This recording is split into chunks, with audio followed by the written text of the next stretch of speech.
जय विष्णुपाद परमहंस श्री श्रीमद् भक्ति विजय श्रीधर गोस्वामी ठाकुर की परम करुणामय परम दयाल परमात्मा श्री गुरुपाद पद्म ओम विष्णुपाद परमहंस श्री श्रीमद् भक्ति विजय श्रीधर गोस्वामी ठाकुर श्री चरण कमले আমি পুনঃ পুনঃ অসংখ্য সাষ্টাঙ্গ দণ্ডবত প্রণতি নিবেদন করি যার অহৈতুকী কৃপায় দিব্য মঙ্গলের ছায় আজকের এই সেবা সান্নিধ্য আমি প্রাপ্ত হয়েছি শ্রীমান মহাপ্রভু শ্রী শ্রী রাধা গোবিন্দ বনমালীজির সেবায় ব্রতী হওয়ার সুযোগ ও সৌভাগ্য লাভ করেছি। সেই নিত্য সিদ্ধ মহাত্মা প্রজাগত মহাজন ভগবত অভিন্ন প্রকাশ বিগ্রহ কৃষ্ণ কৃপার মূর্ত বিগ্রহ প্রজাগত মহাজন পরমারাধ্য শ্রী শ্রী গুরুপাদ পদ্ম জগৎগুরু ওম বিষ্ণুপাদ পরমহংস শ্রী শ্রীমদ ভক্তি বিজয় শ্রীধর গোস্বামী ঠাকুরের শ্রীচরণে আমি পুনঃ পুনঃ অসংখ্য সাষ্টাঙ্গ দণ্ডবত প্রণতি নিবেদন করি। জয় শ্রী গুরুপাদ পদ্ম কি শ্রী গুরুপাদ পদ্মে প্রণতি জ্ঞাপন করি।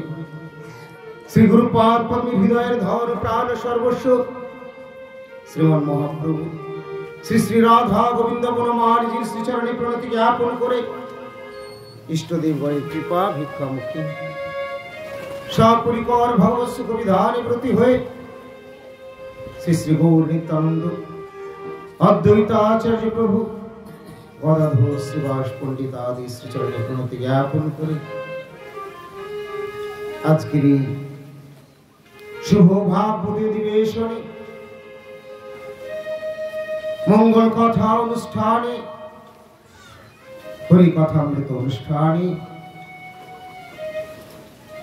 আমি যোগদান করছি।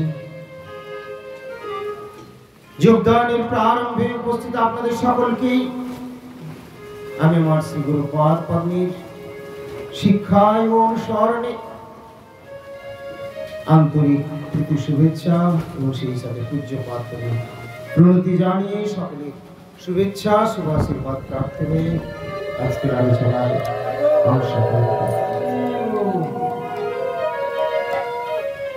আজকের আমাদের এই মহতী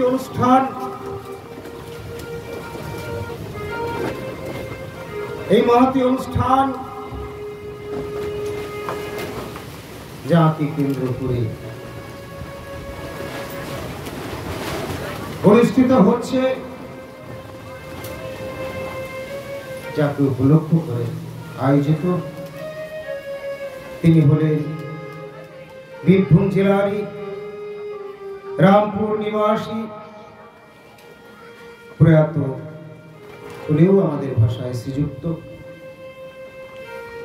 মধুসূদন ঘোষ মহাশয়, যার স্বধাম যাত্রাকে উপলক্ষ করে তার পুত্রদ্বয় তথা চিত্তরঞ্জন ঘোষ ও সুরঞ্জন ঘোষ, যিনি আমার গুরুপাদ পদ্মের শ্রীচরণাশ্রিত,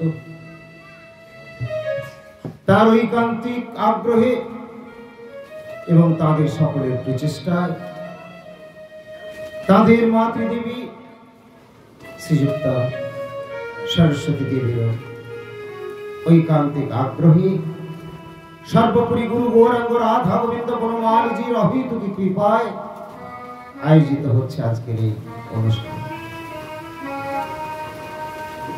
ঝড় তো অল্প স্বল্প হবেই, ঝোড়ো বাতাস একটু তো হবে। কেন হবে? আজকের আলোচনায় বলবেন শ্রী বৃন্দাবন দাস, শ্রী চৈতন্য ভাগবত কথা আজকে আমরা শ্রবণ করব।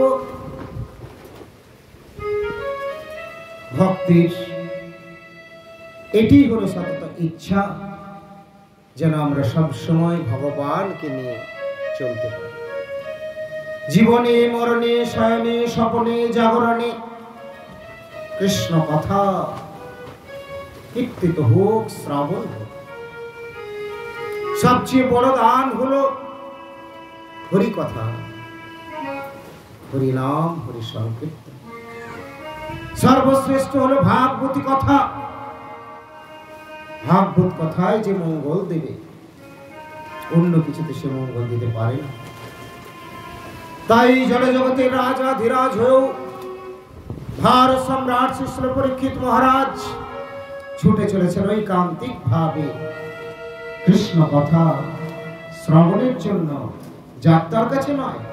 মুক্ত হল চূড়ামণি শ্রী শ্রী সুখদেব গোস্বামী প্রভু কৃষ্ণ কথা কীর্তন করছেন, তার কাছে শ্রবণ করবে পরীক্ষিত। শ্রী পরীক্ষিত মহারাজ জানতে পেরেছেন মৃত্যু যার দোরগোড়ায় এসে উপস্থিত। আমরা তো কেউ জানতেও পারি না কে কখন চলে যাবে, কেউ জানি না। আর উনি জানতে পেরেছিলেন।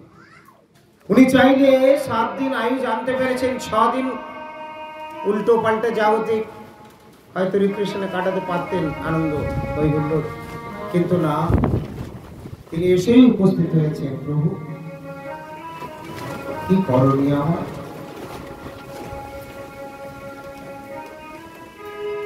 একজন মুমূর্ষু ব্যক্তির কি করণীয়? একজন মৃত্যু পথে যাত্রী এসে জিজ্ঞেস করছেন পরীক্ষিত মহারাজ কি করণীয়? সুখদেব গোস্বামী প্রভু বললেন, মহারাজ আপনি একমাত্র মঙ্গলের পথ, একমাত্র শান্তির পথ, একমাত্র অমৃতের পথ হরি কথা শ্রবণ করুন। কেবলমাত্র যে আমরা কুম্ভে টুক করে ডুবটি দিয়ে দিলে অমৃত পেয়ে যাব, ব্যাপারটা এরকম নয়। কুম্ভ স্নানের মাহাত্ম্য রয়েছে, গিয়েছেন অনেকেই, কিন্তু মনে রাখতে হবে কলিকালের যে ভগবান কলিযুগ পাবন অবতার এসেছে নদের নিমাই গৌর হরি, তিনি আমাদের কি বিধান দিয়েছেন? বলেছেন এই কলিকালে তুমি যা কিছুই করো, পুজো অর্চন ভোগ রন্ধন মাল্য গ্রন্থন কর্ম জ্ঞান যোগ জপ যা কিছু, কিন্তু তোমাকে হরিনাম করতে। কলিকালে অন্য কোন যজ্ঞের কথা নয়, কলিকালে একমাত্র মহাযজ্ঞ হলো হরি সংকীর্তন, মহার্চন হলো হরিনাম, হরি সংকীর্তন, মহাধ্যান হলো হরি কীর্তন। এই জন্য করু তব হরি কীর্তন। যদি হরি সংকীর্তন না হয় তাহলে বাকিগুলো সব ভস্মে ঘৃতাহুতি।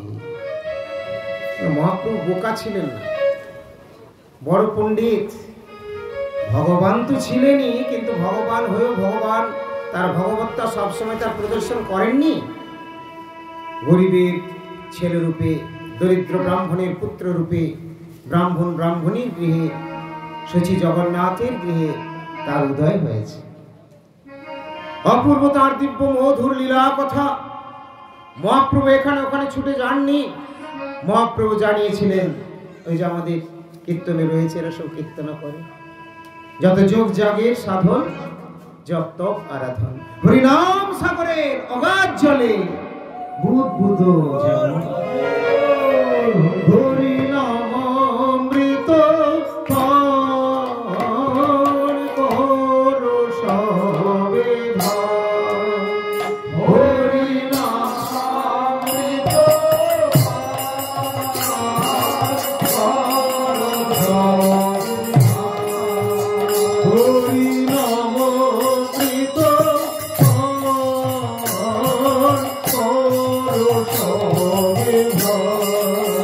Oh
জ্ঞানী, নীচ, চণ্ডাল, পতিত সবার সমান অধিকার আছে। কিন্তু অর্চনে নেই। অর্চনে সবাই প্রবেশ করতে পারবে না, সবার অর্চনের অধিকার নেই। যজ্ঞেও সবাই যেতে পারে না, যজ্ঞের সকলের অধিকার নেই। কিন্তু হরি নামের অধিকার আছে। আর এই হরি নামকে মহাযজ্ঞ বললেন, মহা অর্চন বললেন হরি নাম। অন্যান্য কোনো অর্চন লাগে না। এই কলিকালে চারি যুগে চারি ধর্ম, জীবের চারটে যুগ আর চারটে ধর্ম রয়েছে জীবের কল্যাণের জন্য। আর যদি সেই হরিনাম করে সাধু সঙ্গে, তার অনায়াসে হবে উদ্ধার বা নিস্তার। কৃতে যদ্ধায়ত বিষ্ণু ত্রেতায় আমি যজত তারপরে হরি চর্চা হলো।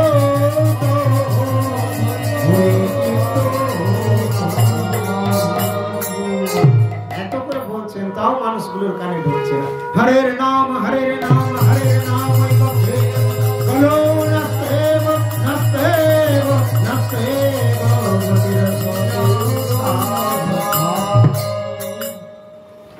হরিনামের উপরে জোর দিতে হবে।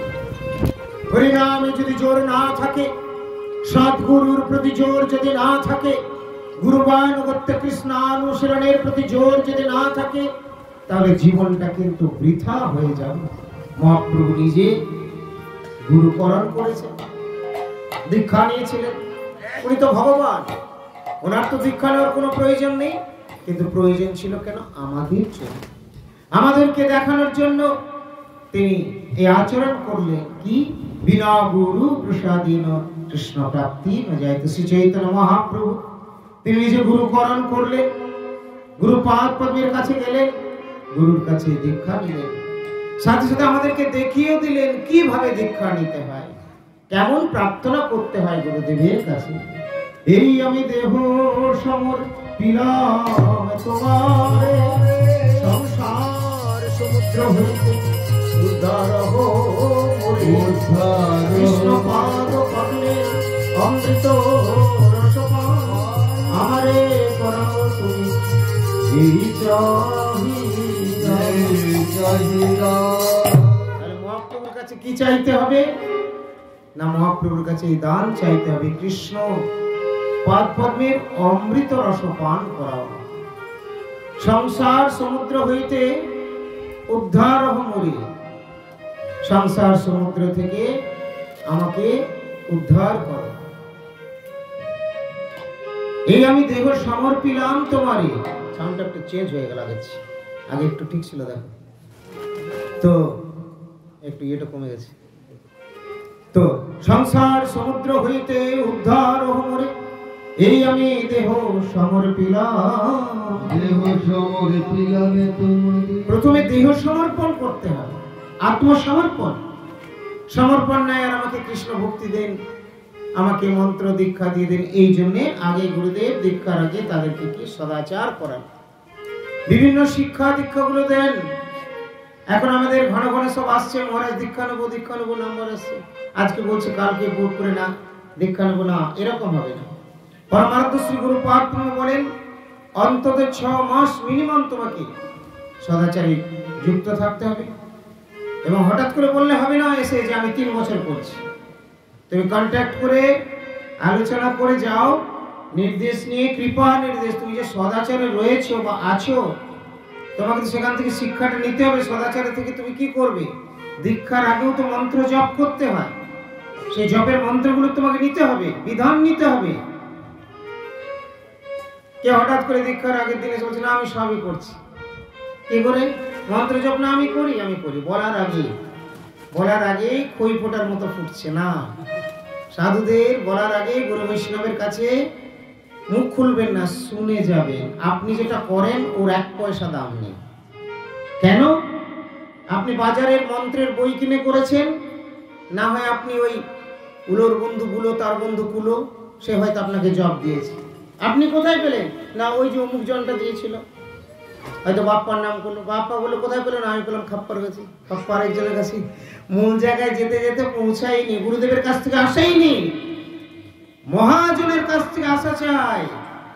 একটা জপই গোপীনাথকে দিয়েছে, গোপীনাথ দিয়ে দিলে কাজটা হয়ে যাবে না। তাহলে গোপীনাথ দিব, আমি গুরু হয়ে যেতাম। তবু আমারটা আপনাদের চেয়ে একটু আলাদা আছে, কেন আমাকে সিল দেওয়া আছে করে দেবে, সেক্রেটারির দায়িত্বে রেখেছে। আমার একটু পাওয়ার দেওয়া আছে অন্যদের চেয়ে, যদি আমি আমার পাওয়ারের কথা বলি না। কিন্তু একবারে সবার মতো বলে দিলেও সেটা আবার ভুল হবে। আমাকে তো উনি দিয়ে রেখেছেন যে আমার যে কাজগুলো দেখভাল করতে হবে ইত্যাদি সম্পাদনা এখানে সেখানে তোমার উপরে, সেই অথরিটি তুমি দিয়েছেন। তবু আমরা বলছি, এবং গুরুপাদ পদ্ম এছাড়াও বলে দেন দীক্ষার আগে জপটপগুলো দিয়ে দেবে, দেখিয়ে দেবে। তোমাদেরকেও বলে দেন যে ওদের কাছ থেকে নিয়ে নেবে, এটাও বলে তিনি মাঝকে চেয়ে নেবে। আর তোমরা আমাদের সঙ্গে যোগাযোগই করলে না, আর দীক্ষা নেওয়ার জন্য প্রস্তুত বলে আমি জপ করছি করছি, ওই রকম হবে। মাটিকে যদি ভালোভাবে প্রস্তুত না করে বীজ রোপণটা করে দেন, তাহলে গাছটা কি ভালো হবে? গাছ হয়তো একটু পাতা বেরোলো, জলসেচন করলে হলো, কিন্তু ভালো হবে না। অনেকদিন পর যখন চেকিং আসবে, ভেরিফিকেশন হবে, তখন দেখা যাবে আপনার প্রাথমিক স্টেজই কমপ্লিট নেই। তখন কি বলবে? আমাকে তো মহারাজ এমনি বলেছিলেন, না আমাকে প্রভু এমনি বলেছিলেন। বাচ্চা ছেলেগুলো কি করে? বাচ্চা কেন, বড়রাও করে, স্কুলে গিয়েছে, পড়াশোনা খুব ভালো করে করেনি, না মাস্টারমশাই আমাদের ঘন্টা পড়াননি, তখন মাস্টারমশাই দোষ হয়ে গেল। ওটা বলেননি, মাস্টারমশাই দোষ হয়ে গেল। মাস্টারমশাই আরো 5টা ছেলে বলছে আমাদের পড়িয়ে গিয়েছেন, তখন বলছে হ্যাঁ ও আনমনা ছিল। আমাদের পারমার্থিক শিক্ষা প্রদাতা মহাপ্রভু মূল, তিনি এসে আমাদেরকে নির্দেশ করলেন গুরুর কাছে যেতে হবে। যাও ভাগবত পড়ো বৈষ্ণবের স্থানে। বৈষ্ণবের স্থানে মানে বৈষ্ণব গুরুর স্থানে, বা গুরু বৈষ্ণবের স্থানে, যাত্রার কাছে না। একান্ত আশ্রয় করি চৈতন্য চরণ। সবাই আমরা এখানে এর কাছ থেকে বলছি নিয়ে নেব, এসে পাঠ করতে বসে যাচ্ছে, কি করে হবে? সুখদেব গোস্বামী প্রভু বহু বিলম্বিত হয়ে যখন অবতরণ করলেন বা ভূমিষ্ঠ হলেন, ব্যাসদেব বলছেন আর দেরি কেন, একটু এসো। বলছে না না, গেলেই তো আমাকে মায়াতে ধরবে, আমি এখন যাব না, পৃথিবীতে আসবো না। সে কি? না না, মায়া ধরবে না, আমি বলছি। বলছেন যে শুধু আপনি বললে, কৃষ্ণকে এসে বলতে হবে, ভগবান শ্রীকৃষ্ণকে এসে বলতে হবে। ভগবান এসে বলেছিলেন, এখানে একটা বিশেষ লীলা প্রকাশ করেছেন যে কৃষ্ণ তিনি হচ্ছেন না, তিনি হচ্ছেন সবার উপরে, তিনি মায়াধীশ, মায়াকে জয় করতে পারে। শিবজি বলছেন আমি মায়া জয়, শিবজি পরম বৈষ্ণব, তার চরণে ভুল করবেন না। কিন্তু ভগবান লীলা করেছেন, ভাগবতে রয়েছে, আমাদেরকে শিক্ষা দেওয়ার জন্য। কি লীলা করছেন না? শিবজি বলছেন আমার আর মায়া নেই, কোনো অসুবিধা নেই, আপনার এবার আমি মহিনী রূপ আমি দর্শন করি। বলছে না না, এটা হয় না, সম্ভব নয়, তুমি বিচলিত হবে। বলে না, কোনো অসুবিধা নেই। ভগবান বারবার বারবার বলে যখন শিবজি শুনতে চাইলেন না, তখন লীলা প্রদর্শন করেছিলেন, এবং তাতে বৈষ্ণবরাজ শিবজি তিনি বিচলিত হয়েছিলেন। এ বর্ণন শাস্ত্র রয়েছে, তবে এগুলো আমাদের ওইভাবে বেশি আলোচনা করার দরকার নেই। আমাদের মূল হচ্ছে নিকৃষ্ট সংকীর্ণ ভুল বুঝবে।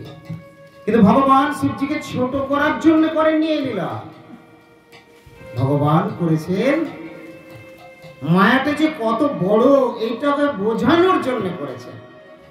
হরিদাস ঠাকুরের পৃষ্ঠে বেত্রাঘাত, শ্রীবাসের পুত্র বিয়োগ, এগুলো জীবকে শিক্ষা দেওয়ার জন্য। অর্জুন বিমোহিত হচ্ছে জীবকে শিক্ষা দেওয়ার জন্য। অর্জুন মায়াবশ নয়।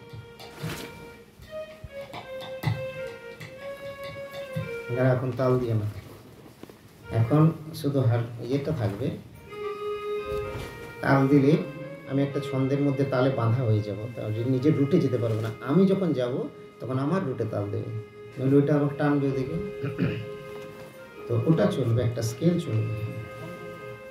তো বলছেন যে এই জন্যে আমাদেরকে বুঝতে হবে যে আমরা অত সহজ নয় মায়াকে জয় করা।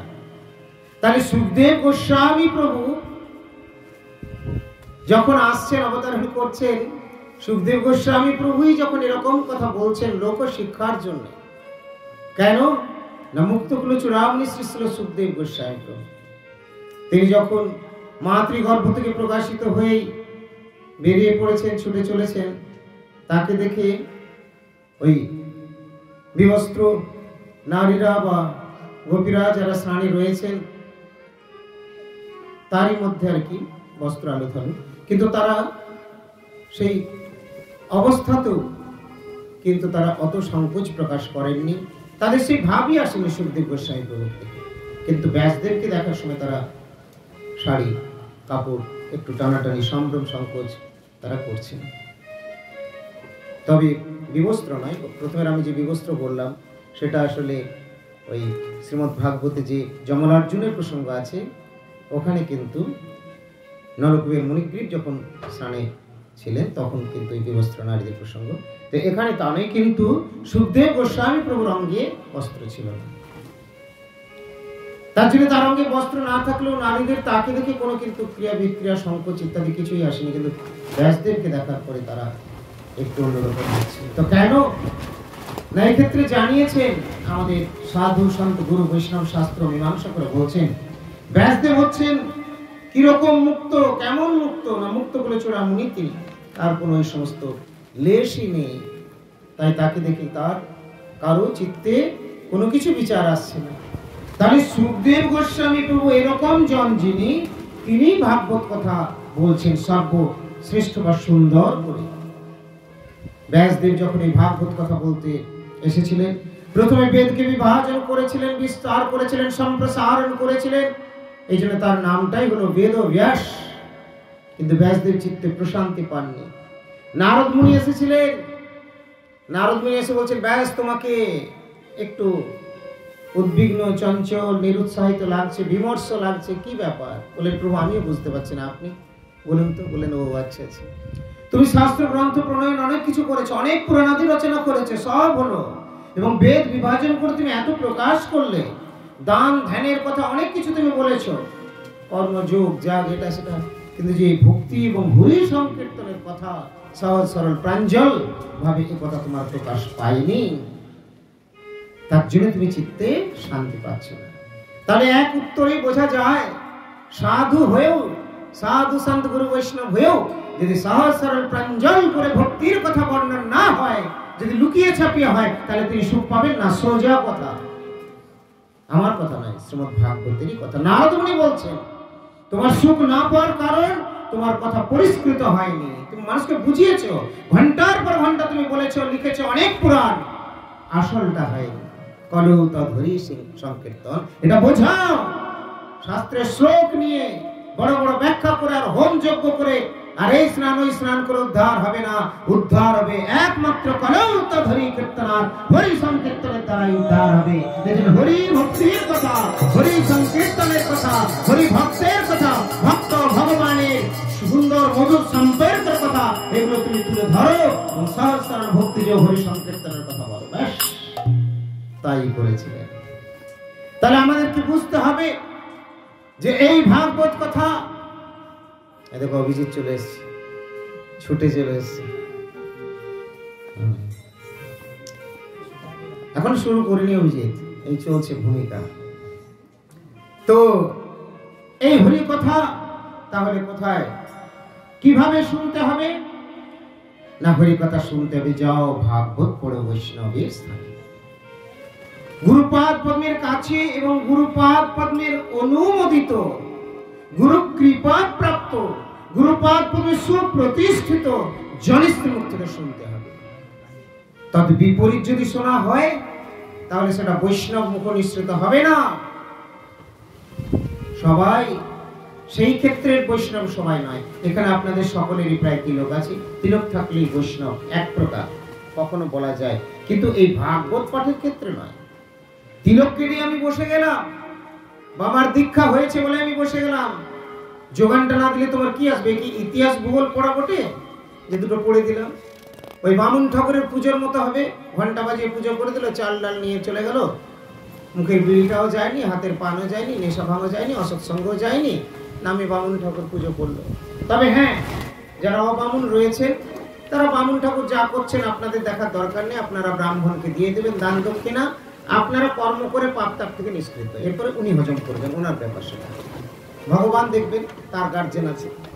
ব্রাহ্মণ হয়ে যদি ব্রাহ্মণের কার্য না করে, বৈষ্ণব হয়ে যদি বৈষ্ণবের কার্য না করে, সন্ন্যাসী হয়ে যদি সন্ন্যাসীর কার্য না করে, ব্রহ্মচারী হয়ে যদি ব্রহ্মচারীর কার্য না করে, তাহলে তার দণ্ড ভোগ করতে হবে, দণ্ড দেবেন ভগবান। যার জন্য আমাদের খেয়াল রাখতে হবে, আমরা নিজ নিজ স্থানে স্থিত থেকে আমরা সেইভাবে অনুশীলনের প্রতি থাকবো, আর নিজের আচরণ করে অপরকেও সেই শিক্ষা দেবে। শ্রীমান মহাপ্রভু বললেন, তুমি ভালো শিখিয়াছ, শিখাও অন্যের এই মতো ভালো কার্য সে যেন করে। তাই আমাদেরকে আগে শিখতে হবে এবং সে ভালো জিনিসটা অপরকেও শেখাতে হবে। তাই ভাগবত পাঠ কীর্তন, ভাগবত কথা অমৃত আমরা কোথায় পরিবেশন করব, কোথায় শ্রবণ আদি করব না, যারা সাধু গুরু পেয়েছে তারা গুরুর কাছ থেকে করবে, গুরুর কাছ থেকে, গুরুর গৃহ থেকে, গুরু অনুমোদিত জন থেকে, গুরুনিষ্ঠ বৈষ্ণবের কাছ থেকে। এখন অনেক বৈষ্ণব হয়েছে, তারা সবাই পাঠ কীর্তনে ব্যস্ত হয়ে যাচ্ছে, গুরু গৃহের সঙ্গে যোগাযোগই নেই। শ্রী গুরুপাদ পূর্ণ জানছেন হয়তো আমার সেক্রেটারি ত্রিদণ্ডী মহারাজ জানেন, আর ত্রিদণ্ডী মহারাজ জানছেন হয়তো গুরুদেব জানেন, কেউই জানে না। ইন্দুরের ধান টেনে নিয়ে যাওয়ার মতো সুসু সুসু করে সব